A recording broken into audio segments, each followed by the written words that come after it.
कन्हैया जी, सबसे पहले नमस्ते। आप जहां से हैं हम भी वहीं से हैं। तो सही में मैं काफी खुश हुई। आपकी जो आइडियोलॉजी है, आपने जो बोला, 1 person is equal to 1 vote is equal to 1 value. I agree to this fact. मैं मानती हूँ, पूरे तरीके से मैं आपसे सहमत हूँ, आपने जो कुछ भी कहा। इसमें मैं एक चीज बोलूंगी, मुझे ये नहीं पता यहाँ बैठे हुए कितने लोगों को सिद्धार्थ के बारे में पता है, लेकिन हर किसी को गौतम बुद्ध के बारे में जरूर पता होगा। गौतम बुद्ध एक वो इंसान जो एक आधी रात में अपनी बीवी यशोधरा, अपने बेटे राहुल को छोड़ के घर से निकल गए खोज में शांति के, जिनको आज की डेट में हर कोई बुद्धिज्म को मानता है, फॉलो करता है।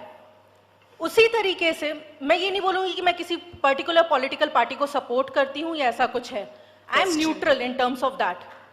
अगर क्वेश्चन इज दैट, जब एक इंसान घर छोड़ के आधी रात को निकल रहा है, सिद्धार्थ से वो बुद्ध, गौतम बुद्ध बन सकता है, तो अगर कोई दूसरा इंसान अपने घर से अपनी बीवी को छोड़ के अगर निकला है, तो उसके पर्सनल लाइफ पे, Let's listen to the question, please. उसके व्यक्तिगत जीवन पे कटाक्ष करके आगे बढ़ने से हमें क्या फायदा होगा? आपने जो बाद में चीजें बोली वो करना सही है, वो आगे बढ़ना सही है, हम वही मानते हैं, लेकिन क्या फायदा है किसी के व्यक्तिगत जीवन पे कटाक्ष करके? उससे हम कहां तक पहुंच सकते हैं?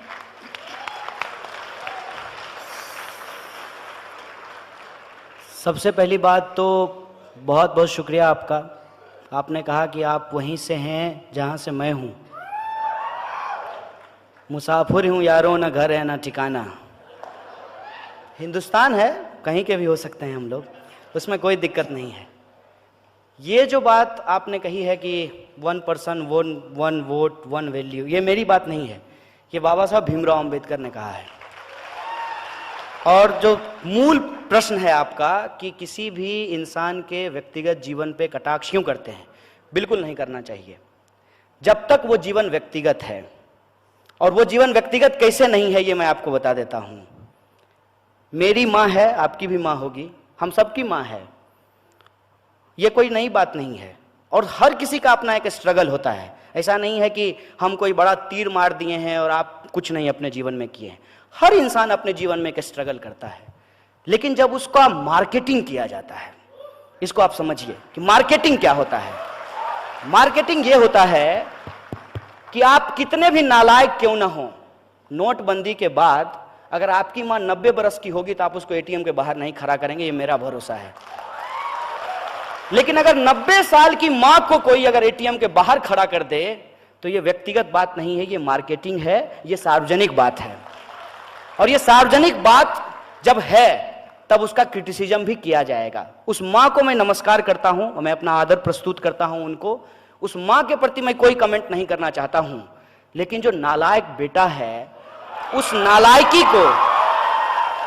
नालायकी को छुपाने के लिए जब वो अपने मां का इस्तेमाल करता है, तब हमको उस पर सवाल करना चाहिए, हमको सवाल पूछना चाहिए।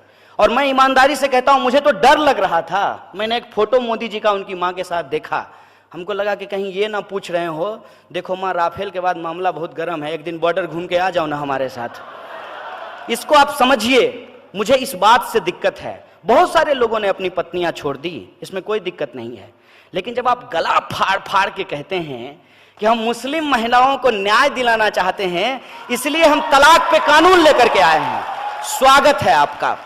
आप यदि मुस्लिम महिलाओं को न्याय दिलाना चाहते हैं, आप कानून लेकर के आए हैं, स्वागत है आपका।